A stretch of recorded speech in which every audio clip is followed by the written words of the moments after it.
Donc, Genèse chapitre 1, c'est l'objectif que Dieu veut atteindre. Au verset 2, Dieu veut dérouler son plan. Mais il voit un grand obstacle. Il voit un grand obstacle. Il voit des ténèbres épaisses. Alléluia. Mais qu'est-ce que Dieu fait? Dieu ne va pas changer son objectif. Non, Dieu ne change jamais son objectif. Dans Ésaïe 55. Ésaïe 55. Mon frère, tu vas lire le verset... Alléluia.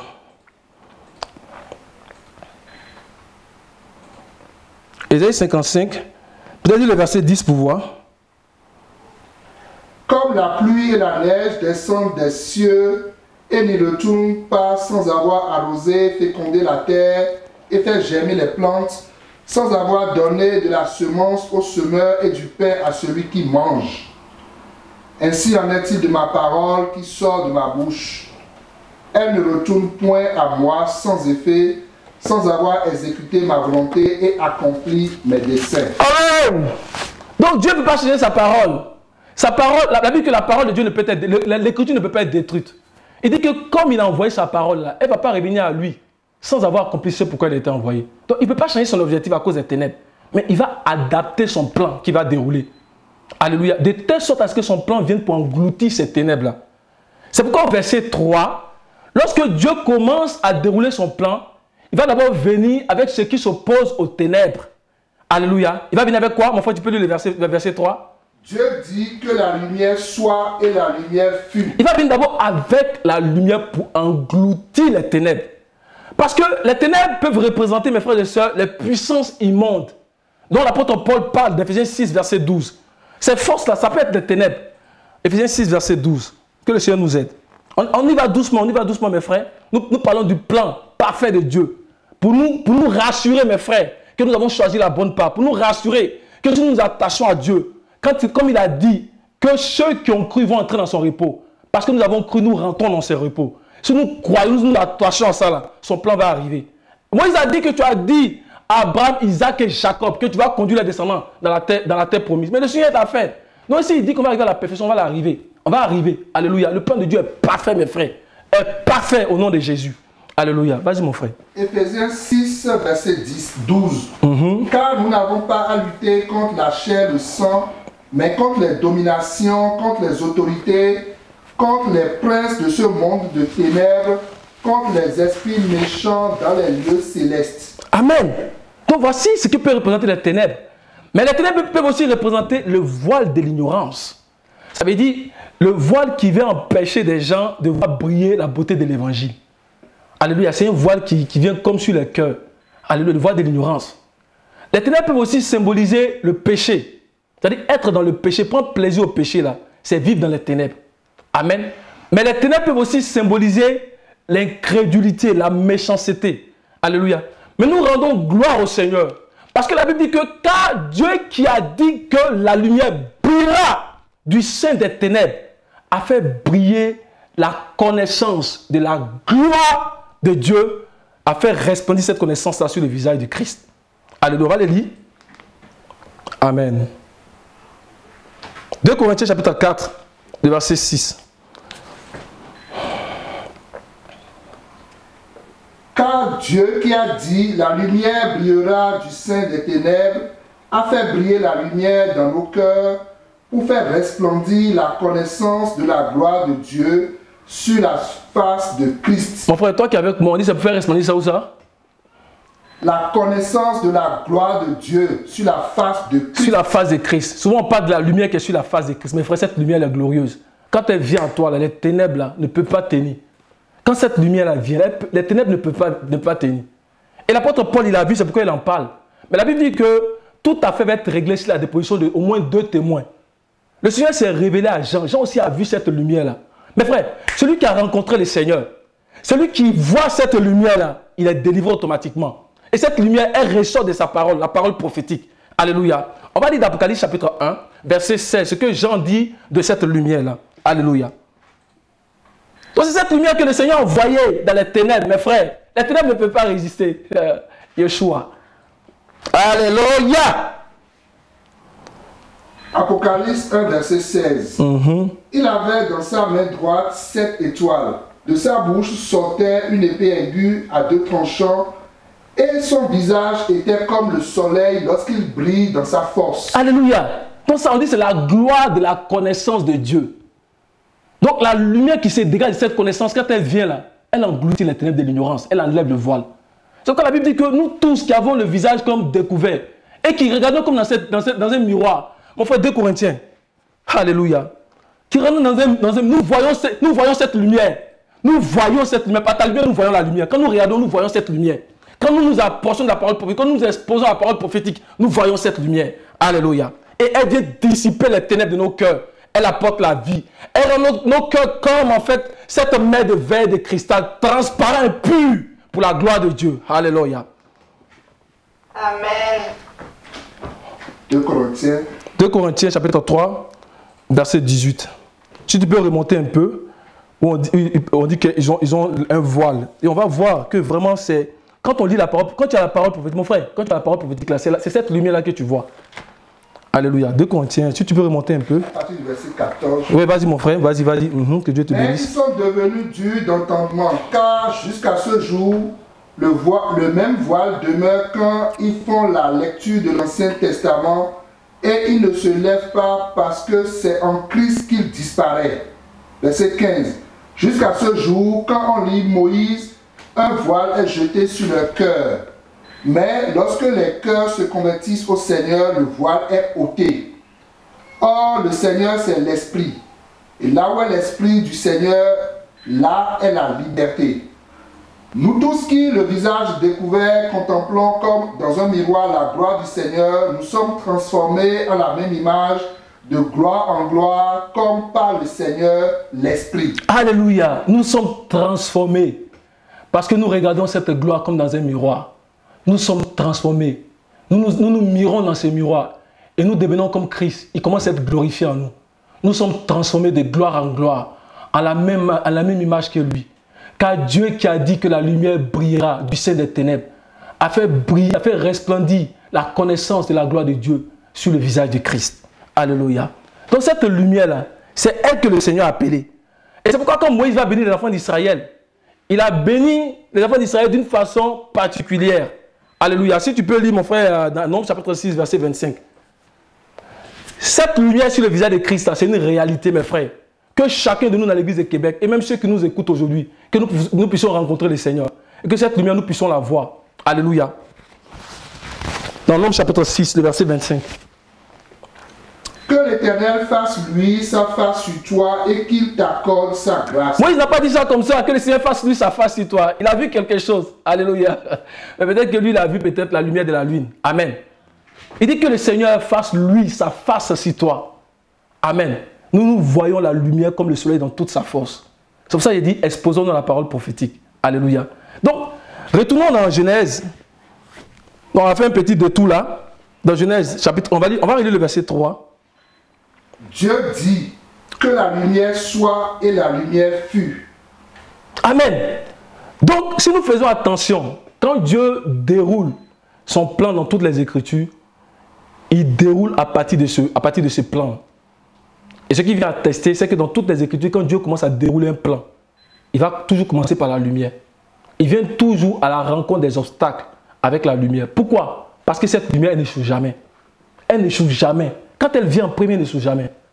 Donc quand on commence à chanter « J'ai un Dieu qui n'échoue jamais », il faut comprendre la profondeur de ces cantiques. « J'ai un Dieu qui n'échoue jamais. J'ai un Dieu qui n'échoue jamais. N'échoue jamais. N'échoue jamais. C'est Jésus-Christ, un roi. J'ai un roi qui n'échoue jamais.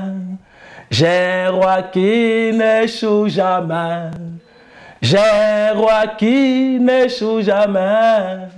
N'échoue jamais. N'échoue jamais. C'est Jésus-Christ. Alléluia. Cette lumière-là, Dieu l'amène toujours devant son plan parce qu'elle n'échoue jamais. Amen. Et ce plan de Genèse chapitre 3, qui commence, Genèse chapitre 1, verset 3, qui commence au verset 3, et qui a la lumière comme élément déclencheur. C'est aussi ce plan que Dieu nous a révélé dans la réalité en Christ par l'Esprit. Donc dans les 4 évangiles et dans tous les ministères écrits du Nouveau Testament. C'est le même plan, mes frères, ça n'a pas changé. Parce que la lumière n'échoue jamais. Ce que nous devons comprendre, c'est que tout ce que nous lisons depuis le début, depuis la Genèse, tout ce que nous lisons là, trouve leur réalité en Christ. Amen. Tout trouve leur réalité en Christ. Alléluia. Il n'y a rien qui soit dans les Écritures qui soit en dehors de Christ. Ce n'est pas possible. Alléluia. C'est pourquoi dans Colossiens chapitre 1, verset 16, Colossiens 1, verset 16, et tu vas aller aussi dans Romains chapitre 11, verset 35 à 36. Colossiens 1, verset 16. Car en lui ont été créées toutes les choses qui sont dans les cieux et sur la terre, les visibles et les invisibles, trône, dignité, domination, autorité. Tout a été créé par lui et pour lui. Tout a été créé par lui et pour lui. Pour dire que toutes les Écritures sous-tendent une seule et même pensée. C'est la révélation de Jésus-Christ, c'est l'exaltation de Jésus-Christ, c'est le ministère de l'Esprit. Donc depuis la Genèse, l'Esprit en fait, il ne fait qu'exalter Christ. Pour que dans ces temps de la fin, l'Église soit à même d'accomplir sa mission. Donc toutes les Écritures sous-tendent une seule et même pensée. Donc toutes les Écritures doivent aboutir à une même vérité. Alléluia. Alléluia. Toutes les Écritures doivent aboutir à une même vérité. Par exemple, si un frère veut établir une doctrine et qu'il prend deux livres des Écritures, deux écrivains des Écritures, il prend des versets où on parle de ce sujet-là. À la fin, là, il faut que ces versets soient en harmonie. Parce que la vérité, c'est une personne, la vérité, c'est Christ. Alléluia. Il n'y a pas deux vérités. Toutes les Écritures, c'est pour exalter Christ. Alléluia. Et on va aller, bien sûr, dans le Nouveau Testament, on va parcourir certaines Écritures pour voir que c'est le même plan que Dieu a utilisé. C'est le même plan, il n'y a pas de plan. La lumière qui vient en premier, c'est le même plan. Amen. On va aller dans Jean. Ça, c'est un passage qu'on connaît très bien. Dans Jean chapitre 1, on va lire du verset 1 au verset 5. Au commencement était la parole, et la parole était avec Dieu, et la parole était Dieu. Elle était au commencement avec Dieu. Toutes choses ont été faites par elle, et rien de ce qui a été fait n'a été fait sans elle. En elle était la vie, et la vie était la lumière des hommes. La lumière, lui, dans les ténèbres, et les ténèbres ne l'ont point reçue. Amen. Ici encore, Jean révèle le mystère de Dieu. Il parle de la parole. Il parle des ténèbres. Et il dit que dans les ténèbres, Dieu a fait lui cette lumière. Alléluia. C'est le même plan qu'on retrouve dans Genèse. Il n'y a pas d'autre plan. Alléluia. Il dit qu'il a fait lui dans les ténèbres. La même lumière qu'on voit dans Genèse, c'est la même lumière qui est là, dans Jean chapitre 1, verset 5. Amen. Les ténèbres ici, si vous regardez dans le grec, c'est l'ignorance des choses spirituelles. Les ténèbres ici, c'est aussi associé à la méchanceté, à l'incrédulité. Alléluia. Mais face aux ténèbres, Dieu envoie toujours la lumière. Mon frère et ma soeur, si les ténèbres t'oppressent, si tu es oppressé par les ténèbres, si la nuit tu ne peux pas dormir, tu es oppressé par les ténèbres, si tu ne peux pas suivre le Seigneur, tu ne peux pas prier comme il faut, il faut appeler la lumière. Alléluia. C'est pourquoi dans Jean chapitre 1, le verset 9, Jean va dire quelque chose d'important. Jean 1, verset 9. Il continue. Il va dire quelque chose d'important. Il dit la lumière, lui, dans les ténèbres, mais il va dire quelque chose d'important au verset 9. Vas-y, mon frère. Cette lumière était la véritable lumière qui, en venant dans le monde, éclaire tout homme. Il dit que cette lumière était la véritable lumière, mais qui, en venant dans le monde, éclaire tout homme. Dans le grec, c'est le grec photibzo. Photibzo, ça veut dire amener, attends. Ça veut dire amener la connaissance parfaite. Alléluia. Ça veut dire imprégner de la connaissance de Dieu, de la connaissance exacte. Amen. Donc quand cette lumière vient là, elle enlève le voile de l'ignorance là. Et elle nous imprègne de la volonté de Dieu, de la parfaite volonté de Dieu. Alléluia. Amen. On va relire encore le verset 9.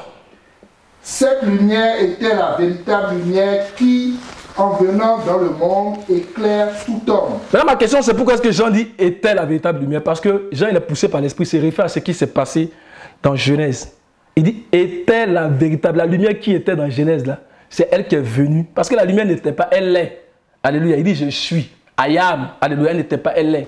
Donc il s'est référé à Genèse. Il dit cette lumière était la véritable lumière. Donc il s'est référé à Genèse. C'est l'esprit prophétique. Il s'est référé à Genèse. On va le voir tout à l'heure avec des versets. Qui en venant dans le monde éclaire tout homme. Et cette lumière, c'est notre Seigneur Jésus-Christ. Alléluia. C'est ton Seigneur à moi, c'est mon Seigneur aussi. C'est ton Seigneur, c'est mon Seigneur aussi. C'est ton Seigneur à toi, c'est mon Seigneur aussi. C'est notre Seigneur Jésus-Christ. Dans Jean 8, verset 12. Alléluia. C'est lui qui est cette lumière. Amen. Jean 8, verset 12. Jésus leur parla de nouveau et dit, « Je suis la lumière du monde. Celui qui me suit ne marchera pas dans les ténèbres, mais il aura la lumière de la vie. » Je suis la lumière du monde. Celui qui me suit ne marchera pas dans les ténèbres de l'ignorance. Celui qui me suit ne marchera pas dans les ténèbres qui mènent à la mort, mais il va marcher dans la lumière qui mène à la vie. Alléluia. Je suis la lumière du monde. Dans d'autres passages, il dit, la lumière est encore dans le monde. Il dit, la lumière est encore dans le monde. Alléluia. Christ, il est cette lumière de vie. Amen. Et Jean-Baptiste même a rendu témoignage de lui. On va regarder encore le verset 6 au verset 9 de Jean-Baptiste. C'est le témoin de Jean-Baptiste. Amen. Donc on règle toujours la fête sur la déposition de 2 ou 3 témoins. Le Père aussi a rendu témoignage du Fils. Alléluia. Pour dire qu'il est la véritable lumière. Amen. Jean 1, verset 6 à 9. Il y eut un homme envoyé de Dieu, son nom était Jean. Il vint pour servir de témoin, pour rendre témoignage à la lumière, afin que tous cruent par lui. Il n'était pas la lumière, mais il parut pour rendre témoignage à la lumière. Cette lumière était la véritable lumière qui, en venant dans le monde, éclaire tout homme. Il a dit que c'est la véritable lumière, parce que même Jean-Baptiste était une lumière, mais la Bible dit qu'il était une lampe. Il y a eu beaucoup de lumière. On dit, lui là, c'est la véritable lumière. Dans les temps passés, Dieu a parlé par les prophètes. C'était des lumières. Mais ce n'était pas des lumières comme le soleil qui brille dans toute sa force. Ce n'était pas l'étoile brillante du matin. Ils ont dit, était la véritable lumière. Parce que la Bible dit qu'il est venu avec la grâce et la vérité. Amen. Jean dit que, Jean même rend témoin, c'était la véritable lumière qui, en venant dans le monde, éclaire tout homme. On dit, afin que tous cruent par lui. Et l'œuvre que Dieu est en train de faire, le travail que Dieu est en train de faire en ce moment-là, c'est que nous croyons en cette lumière. C'est pourquoi quand les Juifs ont posé la question dans Jean chapitre 6, Jean 6, que Dieu nous aide. Jean 6, le verset 28. Il lui dit, que devons-nous faire pour faire les œuvres de Dieu? Jésus leur répondit, l'œuvre de Dieu, c'est que vous croyez en celui qui l'a envoyé. Amen. Il dit que toute l'œuvre que Dieu est en train de faire là, c'est pour qu'on croit au Fils. C'est pour qu'on croit dans les paroles qui sortent du Fils. Il n'y a pas d'autre œuvre. Parce que ce sont les paroles du Fils, alléluia, qui vont nous conduire à la vie éternelle. Le Fils lui-même, c'est le Logos, c'est la parole. Donc cette lumière qui est claire, là, elle se manifeste par la parole. Amen. Si on obéit à cette parole, si on met notre foi en cette parole, alléluia, la parole va devenir vie pour nous. Amen. C'est ça, c'est le Logos. Toute l'œuvre de Dieu, c'est que vous croyez en la lumière. Parce qu'elle est la véritable lumière qui, en venant dans le monde, éclaire tout homme. Alléluia. Que le Seigneur nous aide vraiment à nous attacher à cette lumière et à croire en cette lumière.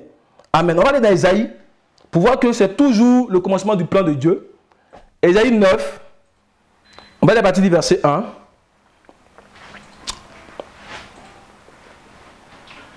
Mais les ténèbres ne rayonneront pas toujours sur la terre où il y a maintenant des angoisses. Si les temps passés ont couvert d'opprobre le pays de Zabulon et le pays de Nephtali, les temps à venir couvriront de gloire la contrée voisine de la mer, au-delà du Jourdain, le territoire des gentils. Le peuple qui marchait dans les ténèbres voit une grande lumière. Sur ceux qui habitent le pays de l'ombre de la mort, une lumière resplendit. Amen. On dit, mais les ténèbres ne rayonneront pas toujours sur la terre où il y a de l'angoisse. Mon frère, ma soeur, les ténèbres ne peuvent pas toujours continuer à régner, ce n'est pas possible. On dit, si les temps passés ont couvert de propre le pays de Zabulon et de Nephtali, les temps à venir couvriront de gloire la contrée voisine de la mer, au-delà du Jourdain, c'est-à-dire après Jéricho, les territoires des gentils. Parce que quand on prend la carte d'Israël, Galilée était comme au nord, et la Galilée était divisée en deux catégories. Il y a la Galilée supérieure et la Galilée inférieure. La Galilée supérieure, qui est la Galilée du nord, là, il y avait comme des gentils et des juifs. Amen. C'était comme un mélange. Et on dit le ministère du Seigneur a commencé là-bas. Il vient ici annoncer que sa parole, l'évangile, elle venait pour rassembler les deux peuples, pour en faire un. Parce que c'était un mélange de gentils et de juifs. Alléluia. Micro. Amen. Amen. Donc on dit que le peuple qui marchait dans les ténèbres a vu une grande lumière. Christ, c'est la grande lumière qui vient. Mon frère, ma soeur. Christ, c'est la grande lumière qui vient dans ta vie. Christ, c'est la grande lumière qui vient pour te consoler. Christ, c'est la grande lumière qui vient pour te donner du repos.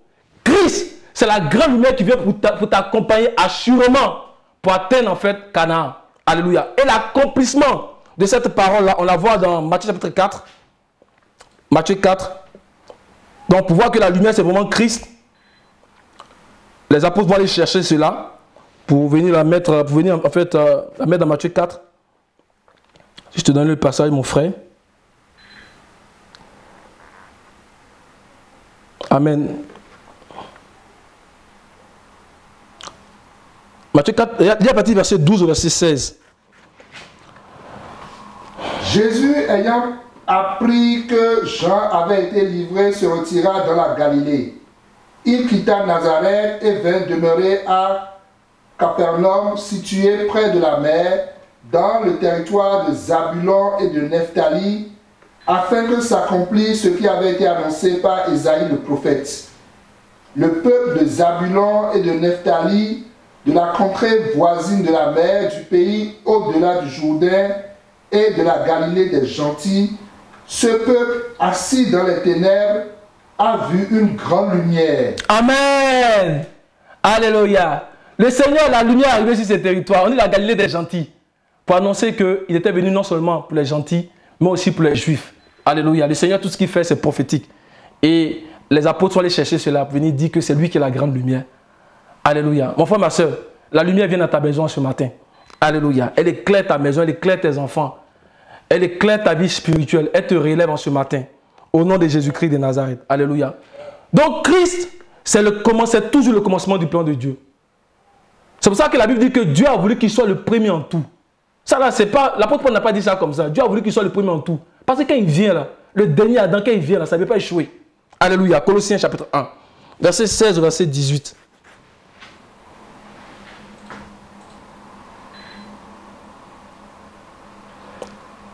Car en lui ont été créées toutes les choses qui sont dans les cieux et sur la terre, les visibles et les invisibles, trône, dignité, domination, autorité.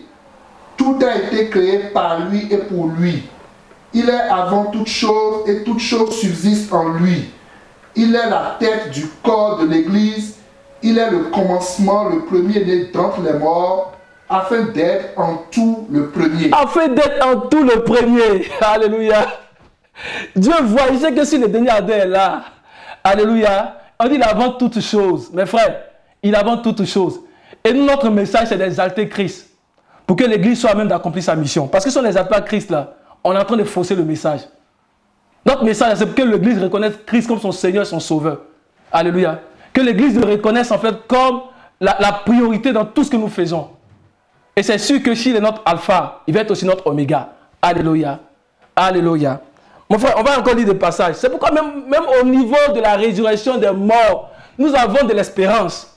Parce qu'il est les prémices de ceux qui sont morts. On va ressusciter, mes frères et sœurs. Alléluia. Dans 1 Corinthiens chapitre 15. Alléluia. 1 Corinthiens 15, verset 20, verset 23. Mais maintenant, Christ est ressuscité des morts. Il est les prémices de ceux qui sont morts. Car, puisque la mort est venue par un homme, c'est aussi par un homme qu'est venue la résurrection des morts. Et comme tous meurent en Adam, de même aussi tous revivront en Christ, mais chacun en son rang. Christ comme prémisse, puis ceux qui appartiennent à Christ lors de son avènement. Amen. Personne ne va passer avant d'abord. Il faut qu'il passe avant, mes frères. Il faut qu'il passe avant. Et s'il passe avant, si les prémices là, c'est sûr que tout ce qu'on va faire, même dans ta vie, mon frère, dans ta vie, si Christ est la priorité de ta vie, tout ce que tu vas faire va te réussir. Alléluia. On va regarder sur Éphésiens 6. Éphésiens 6. Non, Hébreux 6, pardon. Verset 19 au verset 20. Donc le plan de Dieu est parfait. Le plan de Dieu est parfait. Dieu voit la fin du commencement. Et il a envoyé Christ. Parce que s'il vient là, tout va être parfait. Tout va s'accomplir avec assurance. Son objectif là, qui est de créer le ciel et la terre, là, ça va être atteint. Alléluia. Hébreux 6, 19 à 20. Cette espérance, nous la possédons comme une encre de l'âme, sûre et solide. Elle pénètre au-delà du voile, là où Jésus est entré pour nous comme précurseur ayant été fait souverain sacrificateur pour toujours, selon l'ordre de Melchisédek. On dit qu'il est entré comme précurseur, au-delà du voile, c'est-à-dire qu'il est entré comme prémisse, pour que nous aussi on puisse entrer. On dit comme précurseur, c'est-à-dire que nous sommes entrés, parce qu'il est entré d'abord. Alléluia. Et on va encore lire un autre passage dans l'Apocalypse chapitre 3, verset 14, quand le Seigneur se présente à l'église de Sardes, et pardon, de Laodicée. Apocalypse 3, verset 14. Écrit à l'ange de l'église de Laodicée, voici ce que dit l'Amen, le témoin fidèle et véritable, le commencement de la création de Dieu. Le témoin fidèle est le commencement de la création de Dieu. Il est avant toute chose et toute chose subsiste en lui. Alléluia. C'est pourquoi nous devons faire attention de la manière dont les écrivains, les apôtres introduisent, l'esprit dans lequel les apôtres introduisent leur livre. Nous devons faire attention, en fait. Ils font tout, en fait, pour pouvoir montrer que c'est Christ que nous devons suivre. Ils font tout, en fait, pour montrer que Christ est notre chef. Alléluia. Par exemple, quand Jean commence à écrire son premier livre, on va le relire encore. Son premier livre, là, donc, dans Jean chapitre 1, on va lire le verset 1. Au commencement était la parole, et la parole était avec Dieu, et la parole était Dieu. Quand Jean dit qu'au commencement était la parole, et la parole était avec Dieu, et la parole était Dieu, parce que Jean a vu Genèse chapitre 1, verset 1. En fait, tu peux relire Genèse chapitre 1, verset 1. Jean a vu ça. Et il a eu la révélation, il a rencontré le Seigneur, il a eu la révélation. Le Seigneur lui a dit que j'étais mort, je suis vivant, je suis l'alpha, le premier et la fin. Donc il dit au commencement là, il dit était la parole. C'est-à-dire que la parole est là avant toute chose. Alléluia. Au commencement, Dieu créa les cieux et la terre. Amen. Quand Moïse dit qu'au commencement, Dieu créa le ciel et la terre, Moïse veut nous annoncer tout simplement que avant la création, il y a Dieu. Alléluia. Avant la création, il y a la parole. C'est ce qu'il veut dire en fait. Au commencement, Dieu créa les cieux. Il veut dire avant le ciel et la terre, il y a d'abord Dieu. Avant toute chose, il y a Dieu. Or, Dieu, c'est la parole. Alléluia. Donc, quand les écrivains introduisent un livre là, il faut qu'on fasse attention à ça. On va encore lire dans 1 Jean, chapitre 1. Tu vas d'abord lire le verset 2 d'abord, le verset 2 de Jean. Verset 2. 1 Jean. Non, d'abord Jean chapitre 1, verset 2. Jean 1, verset 2. Elle était au commencement avec Dieu. Elle était au commencement avec Dieu. Le Père et le Fils sont un. Alléluia. Je suis dans le Père et le Père en moi. Amen. Dans 1 Jean chapitre 1, verset 3.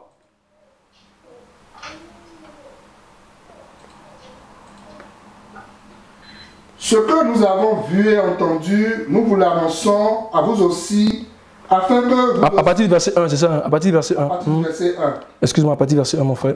Ce qui était dès le commencement, ce que nous avons entendu, ce que nous avons vu de nos yeux, ce que nous avons contemplé et que nos mains ont touché concernant la parole de vie, car la vie a été manifestée et nous l'avons vue et nous lui rendons témoignage.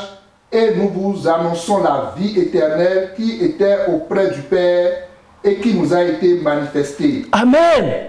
Ce qui était dès le commencement. Il dit que nous, on a contemplé ça. La lumière qui était dès le commencement, on a contemplé, on a touché. Il fait allusion à ce qui s'est passé depuis la Genèse. Christ est avant toutes choses et toutes choses subsistent en lui. Alléluia. On va lire un dernier passage et puis on va conclure pour aujourd'hui. C'était qu'une introduction. Dimanche prochain, si Dieu le veut, on va prendre... Dans le plan, on va aller chercher l'objectif de Dieu d'amener l'homme à la perfection. On va aller à la croix quand Christ a dit tout est accompli là. Et on va aller dans Apocalypse où il a dit c'est fait. On va parcourir ça par la grâce du Seigneur. Alléluia. Donc ce n'était qu'une petite introduction aujourd'hui. Donc d'Apocalypse chapitre 1, je donne le passage mon frère. À partir du verset 12. S'il te plaît mon frère, verset 12.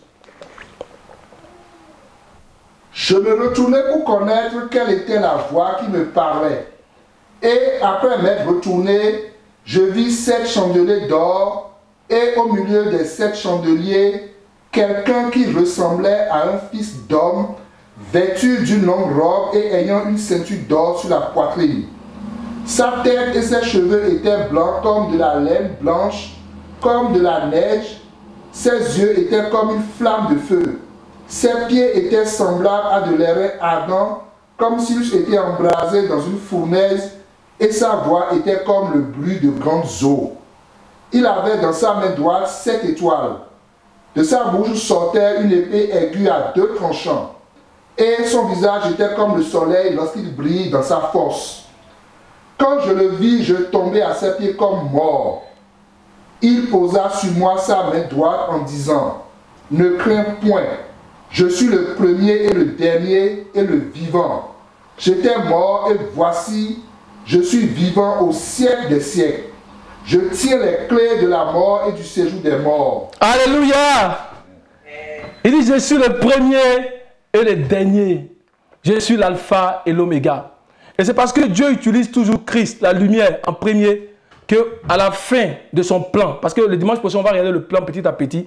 Quand la lumière vient, qu'est-ce que ça fait? Elle va dégager deux types de peuples. On va le voir. Elle va séparer. Elle va séparer. Alléluia. Des ténèbres, elle va sortir un type de peuple. Alléluia. Et à partir du chapitre 2 qui relate en fait le chapitre 1 de Genèse, qui n'est pas une autre création, mais le chapitre 2 de Genèse vient pour donner des détails sur Genèse chapitre 1. On va voir comment est-ce que Dieu fait paraître les secs quand il sépare. Alléluia. Et de ces secs-là, il va élever une vapeur, il va arroser, qui nous parle en fait de l'esprit qu'il envoie le jour de la Pentecôte. Alléluia. Et on va continuer comme ça jusqu'à pour arriver à la fin. On prie pour que le Seigneur nous aide. Amen. Tu vas lire les derniers passages. Donc parce que la lumière est venue en premier, on va voir à la fin du plan de Dieu, qu'est-ce que le Seigneur dit. Genèse chapitre 1, verset 31. Dieu vit tout ce qu'il avait fait et voici, cela était très bon. Ainsi, il y eut un soir, il y eut un matin, ce fut le 6e jour. Amen. Et après on dit que Dieu s'est reposé. Amen. Parce que la lumière est venue en premier. Mon frère, ma soeur, si Christ vient en premier dans ta vie, comme j'essaie de le répéter, si Christ vient en premier dans notre vie, si Christ est l'alpha de ta vie, c'est sûr qu'il va être aussi l'oméga. C'est sûr que tu vas parvenir à comme lui. Tu vas être semblable à lui en fait. Amen. Il faut qu'il soit le premier dans notre vie. Que le Seigneur nous bénisse pour aujourd'hui. On va s'arrêter là. Au nom de Jésus. Amen.